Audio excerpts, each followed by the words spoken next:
Pensabais que la pirámide de Giza era la más grande del mundo. A finales de la Dos Guerra Mundial, el piloto de la United States Air Force James Gaussman realizaba una misión de abastecimiento de víveres y provisiones a fuerzas del ejército chino. Pero el motor de su aparato empezó a tener problemas mecánicos que aconsejaron regresar a su base en Assam, norte de la India. Para mayor seguridad y tras corregir el rumbo, el avión de James Gaussman hizo el viaje de regreso a baja altitud. Después de sobrepasar la ciudad de Xi'an y con rumbo suroeste, apareció ante su vista una gigantesca pirámide. Gaussman no salía de su asombro, y tras hacer varias pasadas sobre la pirámide tomó varias fotografías que, junto a un detallado informe, entregó a sus superiores nada más llegar a la base aérea de Assam. Este incidente quedó olvidado en los archivos de las Fuerzas Aéreas Americanas. 40 años después volvieron a salir a la luz pública gracias al escritor australiano Brian Crowley, que publicó una de las fotografías de Gaussman en uno de sus libros. Pero no era el primer incidente de esta clase que se producía por parte de pilotos sobre el espacio aéreo de China, ni tampoco el último. En marzo de 1947, finalizada la contienda mundial, el diario New York Times hacía referencia a un avistamiento efectuado por el coronel Maurice Sean desde su avión, en el cual ni siempre, según las declaraciones del militar, llegó a sobrevolar una gigantesca pirámide que alcanzaría los 300 metros de altitud, siendo cada uno de sus lados de 450 metros. De ser cierta esta información, nos hallaríamos ante la mayor pirámide del mundo, destronando por nocaut a la mismísima Gran Pirámide de Giza en Egipto con sus 147 metros de altura y los 320 metros de cada uno de sus lados, 202.500 metros cuadrados de superficie de la pirámide china contra los 52.900 metros cuadrados de la Gran Pirámide egipcia. Existen numerosas denuncias de la presencia de pirámides sobre territorio chino realizadas por numerosos pilotos, e incluso fotografías realizadas más recientemente por satélites espías americanos. Pero las autoridades chinas siempre han negado incomprensiblemente la existencia de estos monumentos.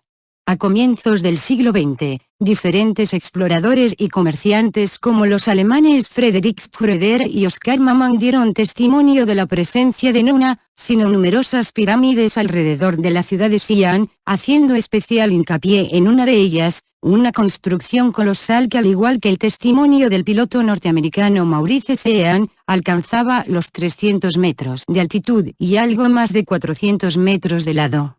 Según información recogida de algunos de sus acompañantes nativos, esta construcción tenía más de 5.000 años.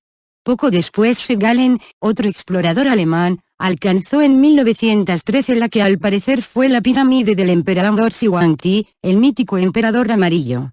En su diario anotó que la pirámide alcanzaba los 48 metros de altura y cada uno de sus lados tenía 350 metros. Del mismo modo constató la presencia de otras muchas pirámides más, algunas de enorme tamaño y de una antigüedad imposible de calcular. A pesar de toda negativa del gobierno chino a que se investigue la presencia de estas pirámides, existe suficiente documentación histórica que conduce a la posibilidad de que algunas de estas construcciones fuesen realizadas durante el siglo III a.C. y más concretamente durante el periodo de reinado de Shi Huangdi de la dinastía Qin, 259-210 a.C. De este personaje de leyenda, apodado el Emperador Amarillo, se ha escrito todo tipo de historias y fantasías. Pero lo que sí es cierto es que durante su gobierno, iniciado a la temprana edad de 13 años, fueron realizadas las mayores y más importantes construcciones de la historia de China.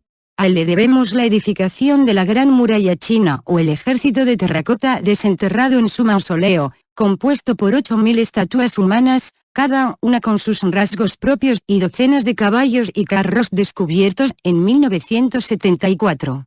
Pero tal vez una de sus más espectaculares obras fue la que describe el historiador chino Sima Tse', 135-85 a.C. En ella empleó a 700.000 trabajadores en la construcción bajo una gran pirámide en el monte Lisan de su tumba, cerca del mausoleo donde fue descubierto el ejército de terracota. Bajo la pirámide, cientos de metros de galerías y pasillos repletos de los más increíbles tesoros rodeaban la cámara funeraria del emperador. Ordenó posteriormente recubrir toda la construcción de tierra y colocar plantas sobre ella para poder camuflarla como una elevación natural del terreno.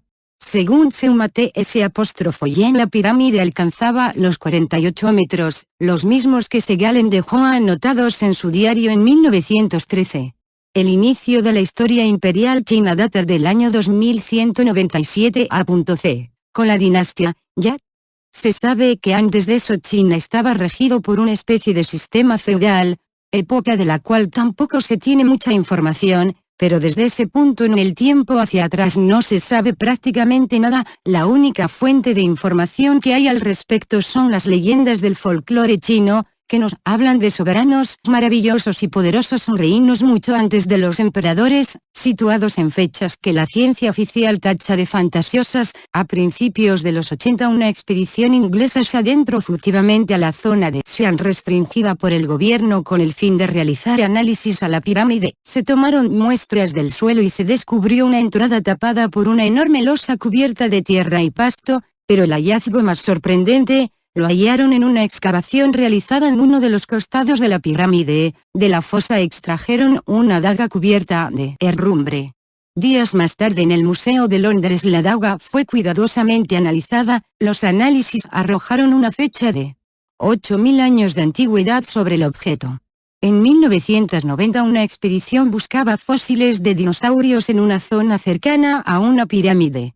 De pronto dieron con un antiguo cofre deteriorado por los siglos. En el interior hallaron una vieja tela. Esta envolvía un objeto de metal. Era una especie de cetro finamente labrado, y aunque parecía muy antiguo, la herrumbre que lo cubría era muy poca. Al analizarlo junto con la tela y el cofre y todos dieron una antigüedad entre 10.000 y 8.000 años de antigüedad. Además no se pudo identificar el metal del que estaba forjado el cetro. Habían dado con un material desconocido por la ciencia moderna.